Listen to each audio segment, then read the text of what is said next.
Hello. Please welcome Mr. Richard Huddy from AMD, the Chief Gaming Scientist. Thank you very much. Thank you. Well, there we are. Richard Huddy, AMD's Chief Gaming Scientist. Good question might be, what on earth is that? I should say, actually, I'm English, so my presentation will entirely be in English. But that's OK, because most of the presenters today have presented in English. If you like, I can try to do it in Finnish. This is probably the 30th or so time that I've been here to Helsinki, so I can try it. But apart from kiitos and hissi, it's going to be a bit difficult for me. So only 2 words there, I think, of Finnish. I can't even remember yes and no, which is pretty disappointing. However, let me introduce myself. So Richard Huddy. I am with AMD as the Chief Gaming Scientist, which means that I have 2 responsibilities. I talk a little in public about, actually quite a lot in public these days, about the decisions that AMD is making, why it's making them, why they're superb decisions, and why you should trust us with the future. And some of the difficult issues that we face as well, because the tech industry is a tricky place to play. And I have the privilege of being involved with quite a lot of AAA games developers as well, taking the conversation with them about what they want from our future GPUs, how we should build GPUs to solve their problems, and sometimes talking with them about exactly why you can't solve such a problem in hardware. So I have a very privileged position in the business. It's a lot of fun. I sit in the office of the CTO, and my job title might seem a little bit silly to some. Every now and then it seems a bit silly to me, but it is one of the coolest jobs in the world, I can tell you. If somebody else had my job, I would be mighty jealous of them. And I'm going to try and talk to you today in an enthusiastic fashion about PC gaming. Why should I be enthusiastic about PC gaming? Well, because I've watched 1 or 2 of the other presentations, and every now and then it seems to me like this might be a good place to come and have a sleep.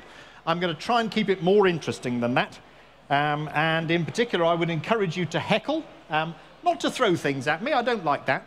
But if you want to ask me a tricky question, why does AMD do such and such? Isn't this piece of hardware that you're building terribly lame or something like that? That's all right, I'll try and take those questions on. If you want to ask me questions, I would positively encourage it. This should be an interactive conversation.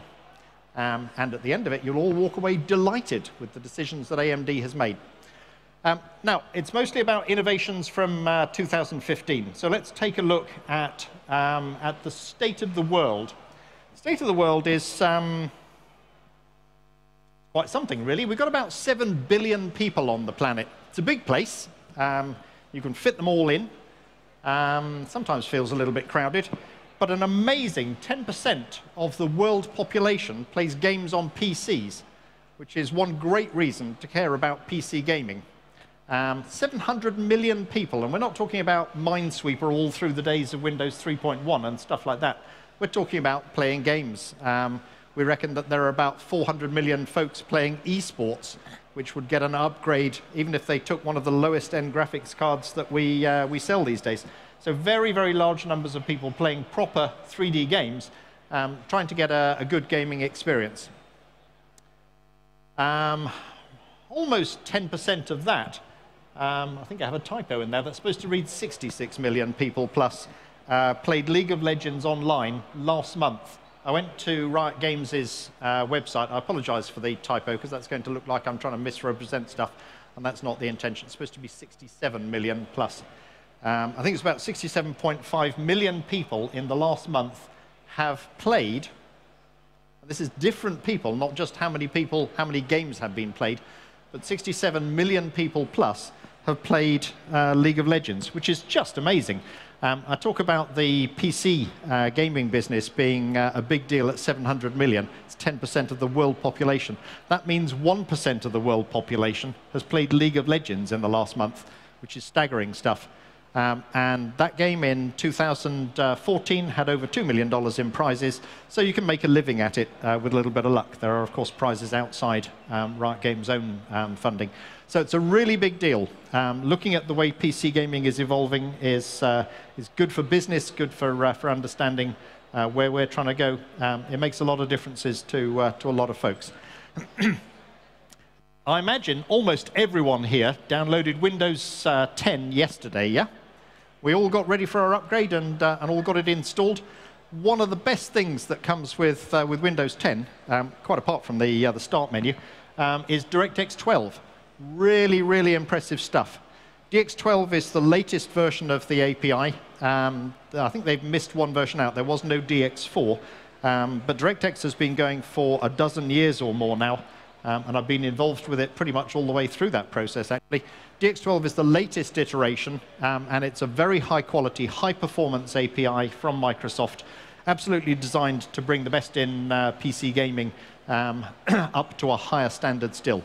DX12, it comes with two key characteristics. If we look at the benefits of it, before I dig into the specific characteristics, because I couldn't remember which slide was coming next, it aims very much to deliver better performance out of your CPU cores. So I have heard the criticism from time to time that, it's all very well, Intel and AMD, you make all these multi-core CPUs, but do we actually get the performance we want out of them? A lot of the time when you benchmark a CPU, you find yourself just testing one CPU core, and you're paying for 4 or 6 or some other number. Shouldn't you get more value out of it? Well, one of the great things that DX12 does is it really does deliver the benefit of the multi-core CPUs. So we will see the heavily multi-core CPUs. We do 6 and 8 core CPUs these days. They can deliver a great deal of extra performance in DX12. We like that a lot. That can be used to deliver more detail because the CPUs can be doing other things. You can be doing bits of grass here, bits of tree here, bits of all sorts of stuff, putting in more detail, making things more realistic. We definitely see higher frame rates across the spectrum. So it's not just that it raises averages, but your minimum frame rate's still painfully low. It smooths the whole process out. It allows games developers, there might be some of you in the audience, I'm not sure, but it allows games developers to take advantage of multiple GPU setups much more easily. So previously, the GPUs were kind of hidden behind the API. If you put 2 graphics cards in, then although you got quite a lot more performance, usually around double the performance from 2 graphics cards, you actually get more latency. It takes longer from interacting with the game to seeing the result because these graphics cards are taking it in turns. That no longer needs to be the case with DX12, so you'll see a lower latency experience. That means high-performance gaming is better on multiple GPUs, which we like. Reduced system power draw. We all care about that if we're on an aeroplane or something like that. Most of us don't really care too much about the power draw, but it's nice that we can roughly half the amount of power for a PC game these days. And because all of this horsepower is available and because it can be more efficiently used, we're seeing situations which used to be impossible with previous APIs being fairly straightforward for games developers. So we like it, yeah? It's a nice step into the future, DX12. Really good stuff. It has, as I said, 2 key pillars which are going to deliver a lot of extra performance as we see it. One is the scalability across CPU cores, what we call the multi-threaded command buffers, where you can get each CPU core effectively to talk to the GPU in parallel, which means that 4 cores can do 4 times as much work as 1. That's a great place to be. Really good about unlocking the horsepower of the CPU there. The other thing that you can do is you can get at much more GPU performance in a slightly surprising way with something called asynchronous shaders. Now, there are people like me who stay awake late at night worrying about asynchronous compute shaders and asynchronous graphics shaders. I'm not sure if that's your bag. If it's not, that's OK. You don't need to apologize. Not everyone has to be quite as geeky as me. But I do stay awake worrying about these things, and in particular, I worry about them because the truth is everyone designs GPUs with bubbles in the pipeline. Bubbles in the pipeline are tricky kind of things to deal with. If you have, in fact, let's put it this way. All modern GPUs suffer from the fact that you get bubbles in the pipeline. A pipeline is either busy doing graphics work or it's, doing maths work, which we call ALU heavy, or it can be doing memory. It can be copying stuff from one place to another, which is texture based. So you're ALU based or you're texture based. And at any instant, you tend to find that the balance is not even. You don't get as much ALU work as you get texture work and vice versa. As a result of which, that part of the engine that hasn't got the work to do is sitting there wondering what to do. We often get situations when Let's say a piece of memory is simply being copied from one place to another. The sky texture is being drawn. When the math units in the GPU are completely idle, you can make them busy if you have what we call fine-grained asynchronous shaders. You put in a piece of work into the pipeline which is texture heavy, and you put in another piece which is ALU heavy, and these two can now execute so they fill each other's bubbles in the pipeline. You can get a situation, you can contrive situations, which we've managed to do, where things run 40% faster. You have a GPU which is 100% busy with some graphics work. You give it a compute task, and even though it was 100% busy, you can deliver up to 40% more work through the pipeline in the same period of time. So we really like DX12. This is a feature that's exposed in the Xbox One, because AMD builds the GPUs for Xbox One. And it's now exposed on DX12, and we expect to see big benefits from it. So we love DX12 without hesitation or reservation. So that's the big innovation that's coming from outside of AMD over 2015. And then I'm going to talk you through 5 smaller subjects, not quite so industry-changing until we get to the last one, which have come from AMD in 2015.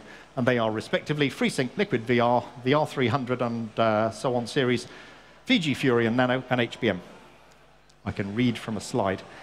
Let's start with FreeSync. So hands up everyone who's tried a FreeSync monitor. I'll try and look at my audience here. Oh, 2 people, and they're both from AMD. All right, let's try the competition. Who's tried a G-Sync monitor? 2, 3, 4, 5? Wow. You folks don't know what you're missing.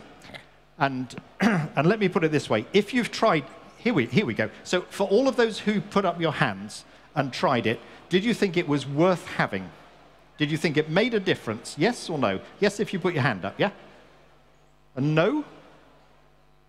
All right, nobody says no, 2 people say yes. Okay, of the 8 or 9 people who tried it, 2 people think it was worth having, and everyone else was quite silent about it. Okay, so what it does is it gets rid of the stuttering and tearing that we get on displays. And I promise you, if you try it and really experience it over a prolonged period of time, when you go back, you will hate it. You will hate going back. FreeSync is terrific. FreeSync and G-Sync solve the same problems. So the problem is that you get this kind of artifact. You get tearing across the screen if you turn off V-Sync. It means that the GPU is generating frames at a rate which is different than the monitor consumes them, and because of that, you get this kind of tearing. Now, it's been that way for 20 years. As long as I've been in graphics and before, CRTs have suffered from this problem. CRTs, Richard, but we don't have CRTs. Indeed, and that's why we've been able to solve it with the modern flat panel displays. There isn't a need for this kind of tech. So we get rid of the stuttering and the tearing. The tearing is hideous. The stutter comes from the fact that frames are delivered in an uneven way by any graphics card. This is true for any graphics card whatsoever on a PC. It's less true for a console, because on a console, you always know as the games developer exactly what hardware you're aiming at. If you're building the game for Xbox One or for PS4, then you know exactly what it's like. And Microsoft and Sony never changed that platform during its lifetime. It always behaves in the same way when you give it that same game. That predictability means you can guarantee frame rates, and you don't have to stumble into this kind of problem. Games developers therefore typically target either 30 or 60 frames a second, say, on a console, and that's what they get. On a PC, you can't do that, because there's roughly 1 billion different PCs around the world, and pretty much no 2 are identical, as a result of which frames come out of the graphics chip at different rates. And they tend to miss the refresh frequencies every now and then.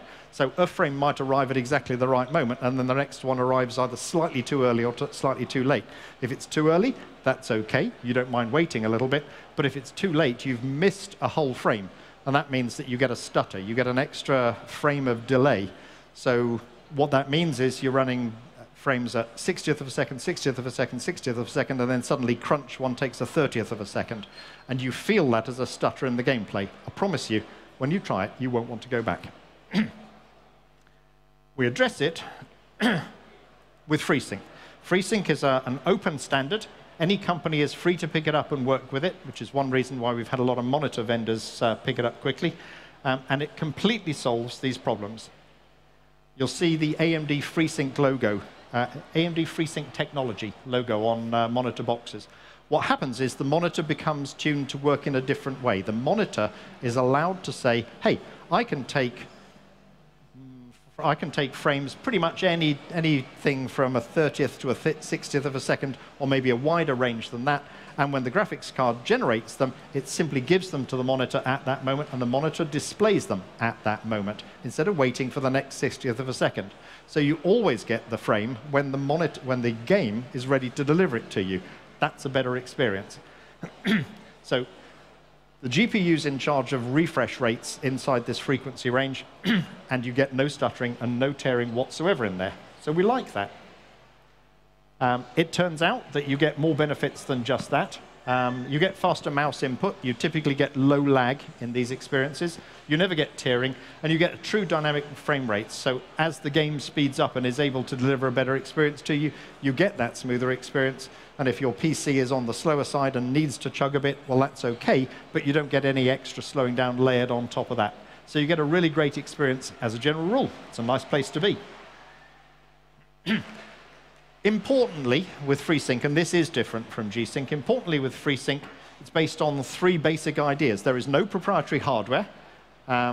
Pretty much any monitor, in fact, any monitor manufacturer can switch to building FreeSync monitors, and it doesn't actually cost them anything. Not only is there no proprietary hardware from us in there, but there is no licensing fee. We gave the intellectual property that we created for this, we gave it to the Visa Standards Authority, and we gave it as an open standard. So it's different in that sense from G-Sync. G-Sync is licensed by NVIDIA, and you have to buy a proprietary module from them. It's based on a closed standard. FreeSync is based on the adaptive DisplayPort 1.2a spec, the adaptive frequency part of that, and it uses no closed standards whatsoever. There is no license fee. There is no extra hardware. Roughly 85% of all the monitors which are made in the world use a chip called a scaler, which can support FreeSync these days. The scaler manufacturers, there are actually 3 which cover that 85%, and they've switched over to FreeSync. So you should take a look. There's a lovely range of these beasts out there. This is a selection that was available in June this year of 16 compatible displays.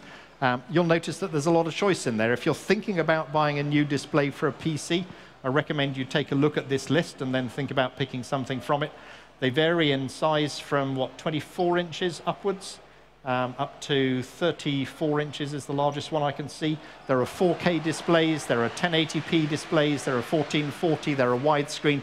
Great deal of choice. Lots of them go up to high frequencies, like 144 hertz, so a serious gaming monitor, if that's what you're after, we can certainly give you that.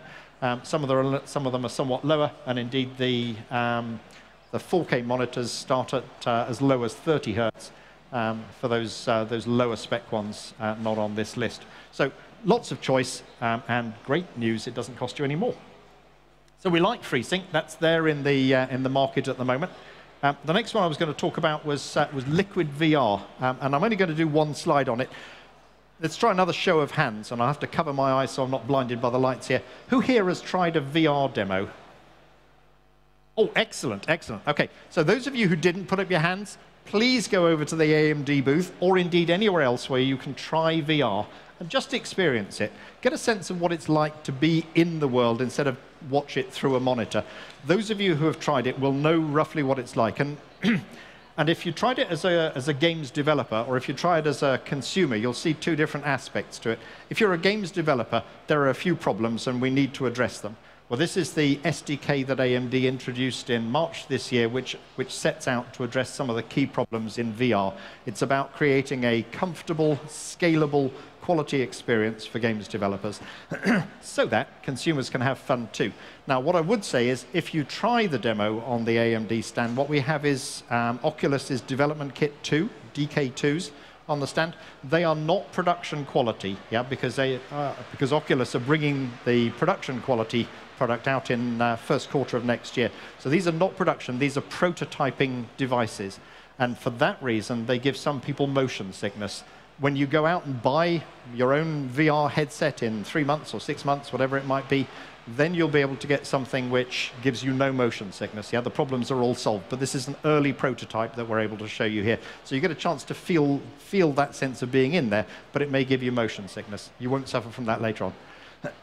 The SDK that we introduced has 4 fundamental parts to it. Let's see if I go through them each in turn. The latest head data means that the GPU and the CPU need to coordinate on making sure that the information about where a player is and what the orientation is of the headset is taken into account in the rendering as late as possible.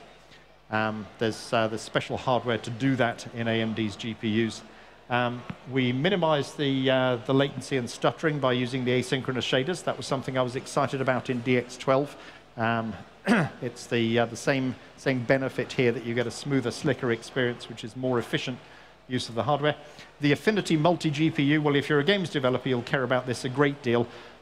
If you're a consumer, you might end up caring about it. What it means is if you plug in 2 graphics cards, then you will get a better experience. Now, for a games developer, if you want to target hardware that's a year or 2 into the future, probably the best way of doing that is getting 2 high-end modern graphics cards and saying, OK, that's the kind of horsepower I'll have in a year's time. If you want to build yourself a consumer headset that's as powerful as you can, then you might put 2 GPUs in there. But most folks don't do that, I readily admit. The Affinity Multi-Gpu is great, therefore, for letting, for example, the VR do one eye with one GPU and the other eye with the other GPU. When you experiment with this kind of stuff, particularly as a games developer, you realize how much the benefit is there. Very low latency, very high quality experience.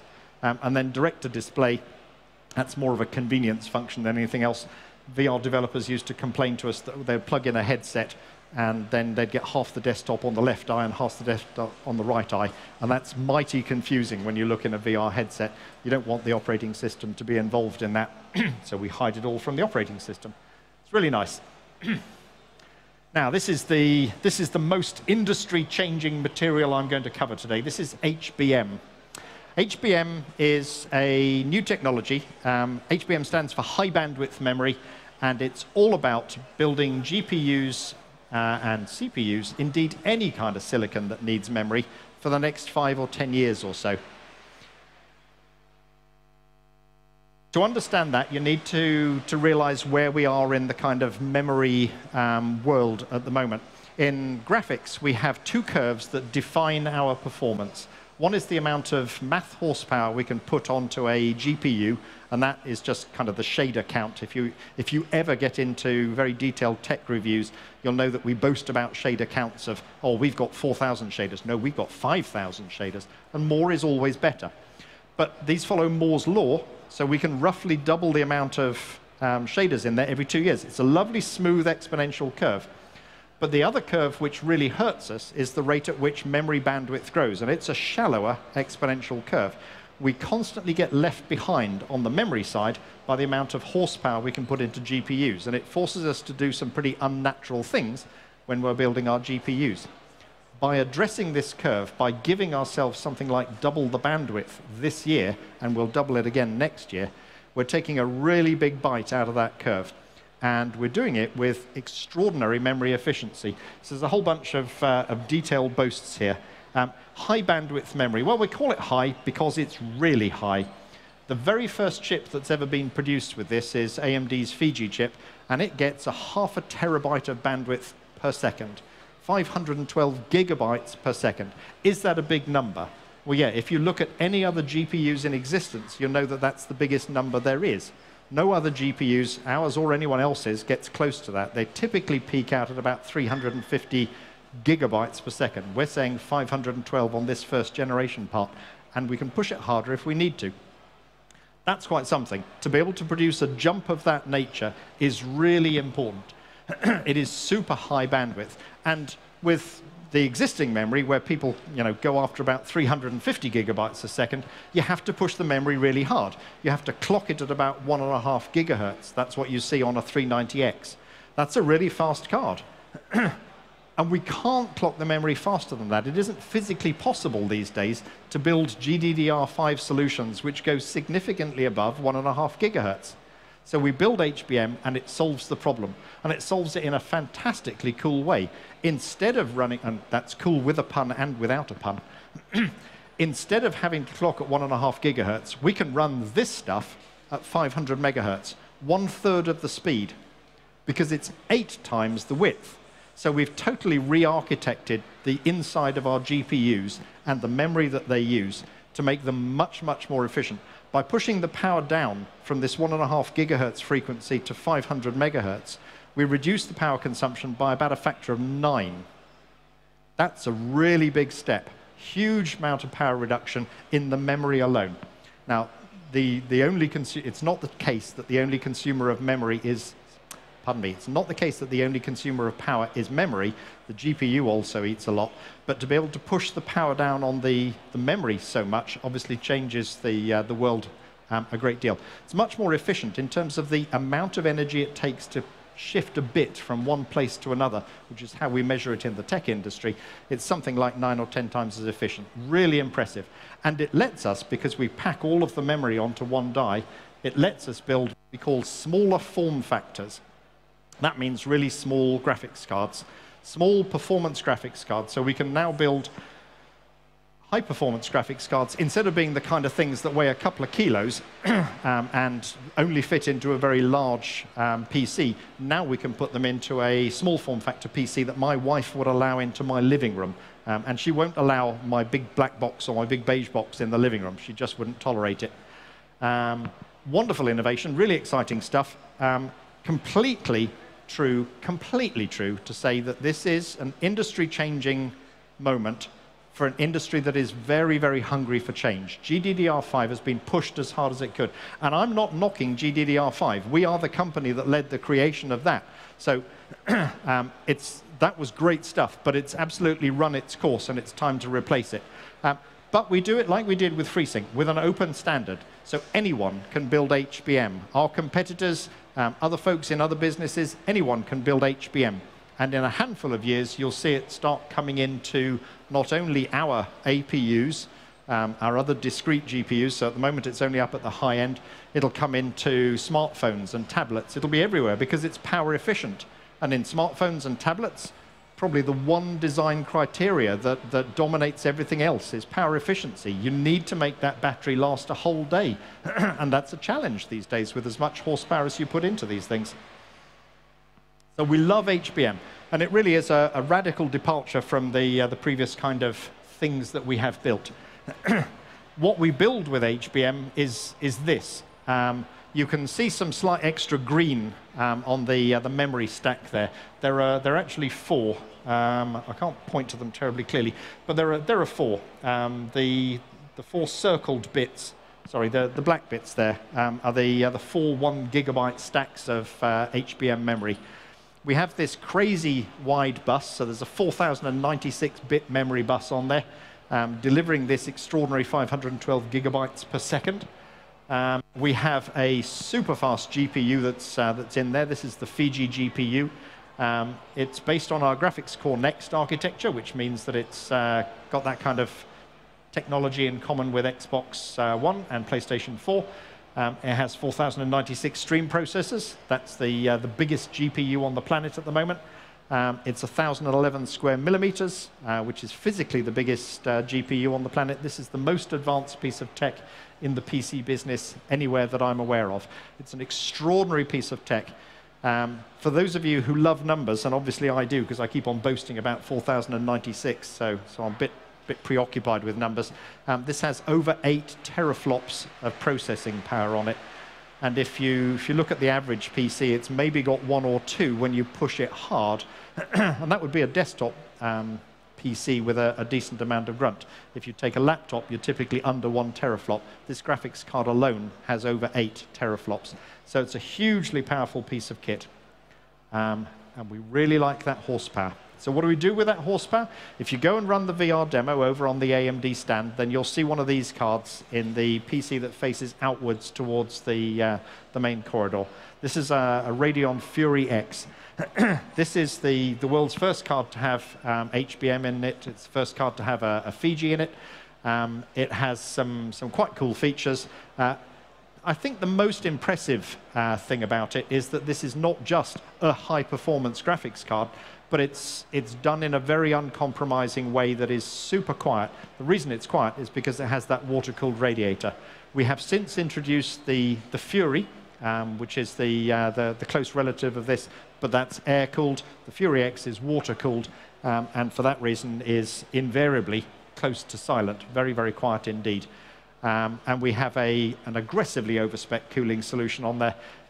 The most we'll typically draw is about 275 watts. This water cooler is built to cope with up to 500 watts of power, which is why we're able to run it nice and cool and quiet. And it means that if you try and overclock it, then power is never a problem. So lots and lots of horsepower on there.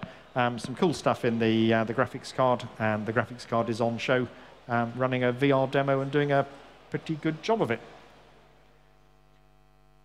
This is the new range of graphics cards that we brought out this year. Our friends at Jimmy's Computers have been selling quite a lot of AMD graphics cards over the last couple of days, and will continue to bring more in. The 360 and 370, the R7 series, these are designed for esports. So if you want to be one of that world's, 1% of the world's population that plays League of Legends this month, then a 360 or 370 is great for that. Really designed for that and not more, yeah? Don't aim to get the very best gaming experience you can out of a 360 or 370. Aim to get a great esports experience out of it. If you want something more, if you want to be able to play the AAA games, or you want to be able to think about building a VR system, because these Oculus headsets and the Vive from HTC and Valve, those will just plug into your PC. Then you'll want something like a 380 or a 390 or even a 390X. So these range in price from around $200 US up to, I don't know, 400 or so, 450 US dollars, and move from 2 gigabytes of memory down at the lower end of the 380 range, up to 8 gigabytes of GDDR5 memory. And then the R9 Fury X, our high-end graphics card, the answer to every possible graphics problem you could ever have.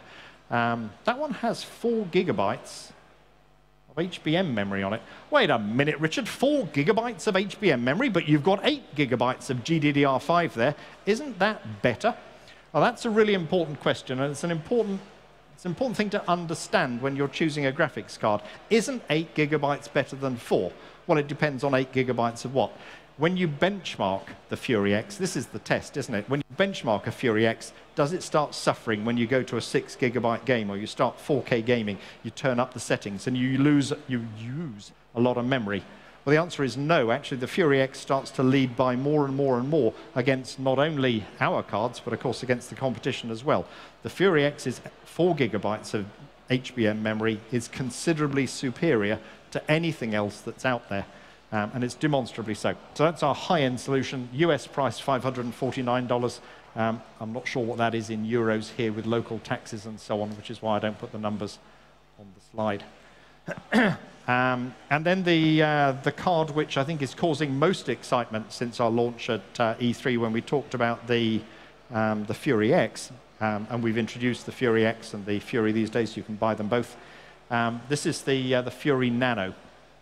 The Nano is 6 inches long, and this is usually where I make a joke about the fact that my wife will allow this into the living room. She's willing to accept something which is 6 inches of tremendous performance and horsepower, because she loves the Nano design. No double entendres intended. I think I may have got away with that. We'll see. It's a high-performance graphics card. It's comparable to the performance of the 290X, so the fastest single GPU card we used to produce. And it's in this very small form factor, which means you'll be able to put it into almost any PC.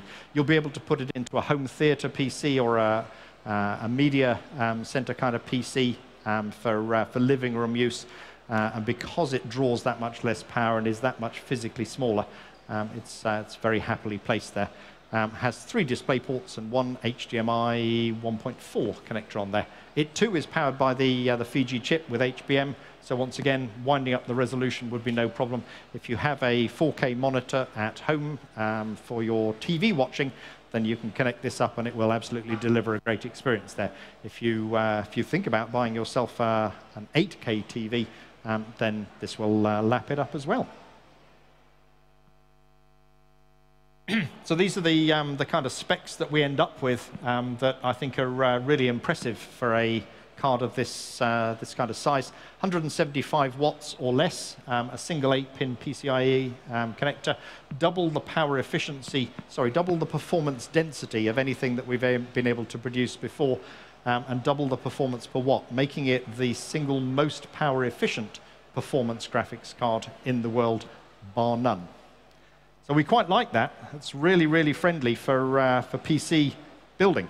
Now, I've got about 10 more minutes before my time is over, so I worked pretty much to the schedule that I was aiming for. What I'd like now is to open it up to questions. You can ask me questions. So Boris Johnson, the Mayor of London, did an Ask Me Anything recently where he was asked a challenging question. Someone said, what's the largest animal you could single-handedly sellotape to a lamppost? I don't have in mind that kind of question, but I'm willing to take it on if someone wants to ask me.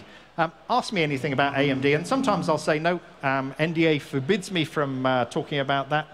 But if you'd like to know stuff about our graphics cards, our plans for the future, I certainly can talk a little about that. Do we have any questions on what I've said or where we're going? Yes, sir.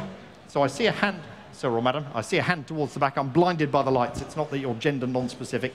Yeah, Yes. at the beginning you asked us to hexter you, so you asked if I could throw a can of very bad tasting energy drink at you, but you asked us not to throw things at you, so I'm going to ask a difficult question instead. Okay. I'm a Linux user, and well, your Linux drivers for anything except OpenCL, which by the way I do use, they're somewhat lackluster. Yeah, I think it's. But recently you released some kernel drivers for your APUs, which were pretty good. Yep. And that was like a great step forward. I mean, Thank you. Yep. Asking, do you have anything like that in mind for your dedicated graphics cards? Yeah, so superb, yeah. It's a slightly heckly question. It's, hey, Richard, what's the matter with your Linux drivers or Linux drivers? And I take that, yep, we could have done better with them in the past. And particularly because of the advent of Steam machines, where we recognize that Linux is going to be an important gaming operating system, we are absolutely ramping up our effort in that area. I can't guarantee everything will be fixed in a single day, but you're quite right to shine the spotlight on us. Yeah, it's a fair test for us to take, and yes, we are committed to doing a better job. You'll have to watch us as we release drivers, but it's important to us, and particularly as we get into the stage, like I say, as the Steam machines start to arrive, then you can expect us to commit more resources to it and to see a better quality of driver from us. So yeah, I think that we are addressing that in maybe not as quickly as some consumers would have liked, but we absolutely are addressing it. Well, that's good to hear, and thank you. Okay, thank you. That's a good heckle question. I like that one. And you should have thrown an energy drink at me anyway. Just ignore what I say about that stuff. Any more questions? AMD staff allowed to ask if they like. Got a question here. Not from AMD staff, I think, but... Yes, I have a question about the Windows 10 and the Radeon graphics cards, because Yep. I was heard about that NVIDIA's cards have some sort of driver problems with the Windows 10. Does the Radeon cards that I use, I'm running the, what's that, R9 series graphics cards. So does that have the same kind of drivers problems with the Windows 10? So is it safe to upgrade from Windows 7 to Windows 10?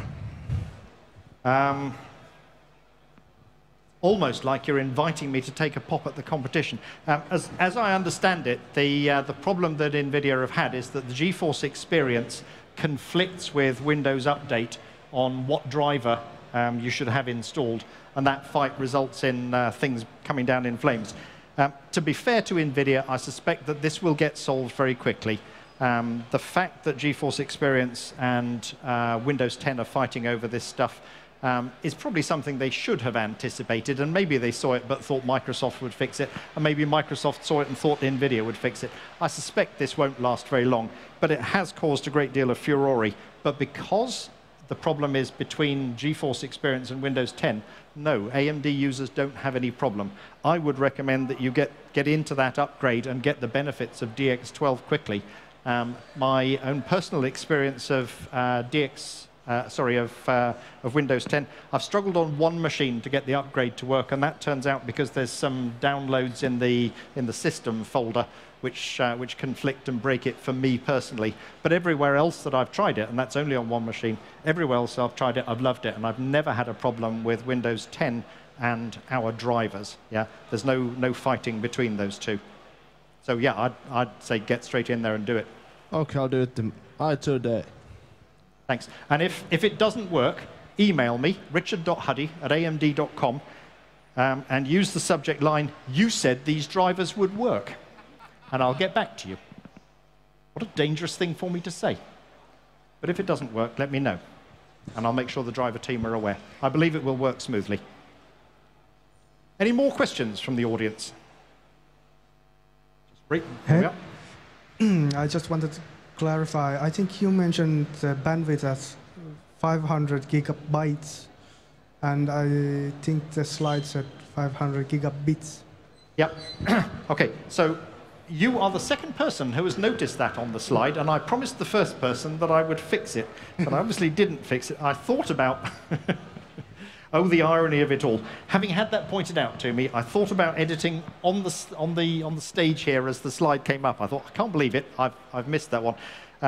The number is correct as stated by me. It is an astonishing 512 gigabytes per second of bandwidth that is available.